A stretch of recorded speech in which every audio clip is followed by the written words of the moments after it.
सारण के सांसद राजीव प्रताप रूढ़ी कल सदन में बोल रहे थे। लोकसभा में एक बिल पर चर्चा के दौरान राजीव प्रताप रूढ़ी को यह याद आ गया कि बिहार में हर घर से पलायन होता है। बिहार के लोगों को बिहार में रोजगार कैसे मिले, इसके लिए कभी काम ही नहीं हुआ है। बिहारियों का पलायन कैसे रुके, इसके लिए कभी किसी भी सरकार ने कोई काम ही नहीं किया है। अब पता नहीं राजीव प्रताप रूढ़ी जी ये सवाल किससे पूछ रहे थे।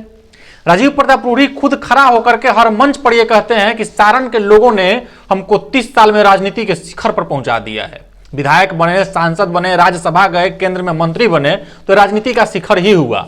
और रूढ़ी जी खुद खड़े होकर के मंच पर इस बात को स्वीकार भी करते हैं। लेकिन छोड़िए ना पूरे बिहार की बात कि बिहार में रोजगार है कि नहीं है, बिहार में उद्योग है कि नहीं है, बिहारियों का पलायन कैसे रुकेगा। राजीव प्रताप रूढ़ी को तो यह जवाब देना चाहिए कि सवाल वो पूछ किस रहे हैं। केंद्र में उन्हीं की सरकार है। पिछले 10 साल से नरेंद्र मोदी देश के प्रधानमंत्री हैं और पिछले 10 साल से ही लगातार राजीव प्रताप रूढ़ी सांसद भी हैं। इस दौरान केंद्र में मंत्री भी रहे और इन 10 सालों के बीच में 5 साल ऐसा रहा कि भाजपा की सरकार केंद्र में भी थी और बिहार में भी थी। तो केंद्र में भी सरकार है, बिहार में भी सरकार है, आप खुद सांसद हैं, मंत्री रहे हैं। इसके बावजूद अगर आप अपने क्षेत्र के लोगों का पलायन रोकने के लिए कोई प्रयास नहीं किए, आप सवाल किससे पूछ रहे हैं कि बिहारियों का पलायन क्यों होता है। आखिर ऐसी परिस्थिति क्यों है कि बिहार के बच्चे सरकारी नौकरी को ही रोजगार समझते हैं। आप सदन में कल ये खड़ा होकर कह रहे थे कि हमारे बिहार की स्थिति ऐसी है कि हमारे बिहार के बच्चे जो हैं वो सरकारी नौकरी को ही रोजगार समझते हैं, क्योंकि वहां कोई उद्योग नहीं है, वहां कोई इंडस्ट्री नहीं है, किसी भी सरकार ने कोई प्रयास नहीं किया है। महोदय, छोड़ दीजिए पूरे बिहार की बात। आप बताइए, आपके क्षेत्र में मढ़ौरा में चीनी मिल थी ना, ऐतिहासिक बिहार की पहली चीनी मिल, वो बंद हो गई थी। उस समय आप राजनीति में थे, उसके बाद आप चुनाव भी जीते, दिल्ली पहुंचे, मंत्री बने, पिछले 10 सालों से आप लगातार सांसद हैं।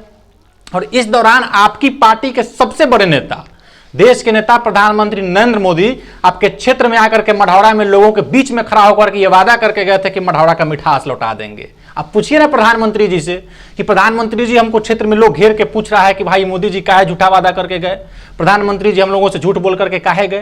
तो आप सवाल पूछना चाहिए मोदी जी से। आपको अब जवाब देने का समय आया है कि पिछले 10 सालों में आपने क्या किया है। 10 सालों में आपका एमपी लैड्स का पैसा कहां कहां खर्च हुआ है।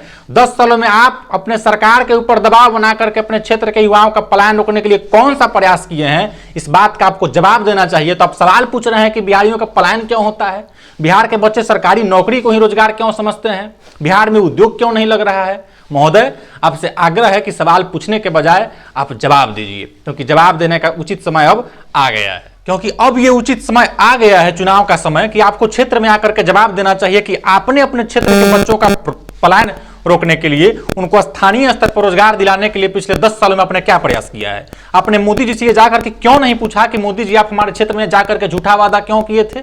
इस बात का जवाब आपको देना पड़ेगा।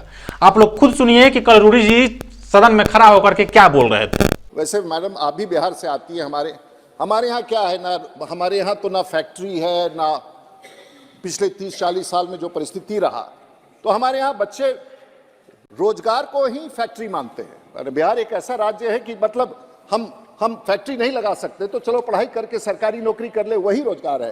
तो इसीलिए पूरे बिहारी पूरा भारत चलाता है, बिहारी पीछे नहीं, बिहारी पूरा भारत चलाता है। अब क्या करे बेचारा, न फैक्ट्री लगा, लेकिन अब हम लोग सुधारेंगे।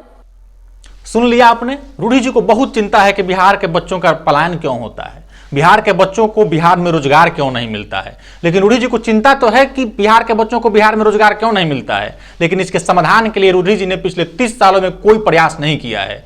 बल्कि मढ़ौरा में उन्होंने किसानों से क्या क्या वादा किया था और किसानों के साथ कितना बड़ा छल किया था, मढ़ौरा चीनी मिल के साथ कितना बड़ा छल किया था, ये आप सबको भली भांति पता है।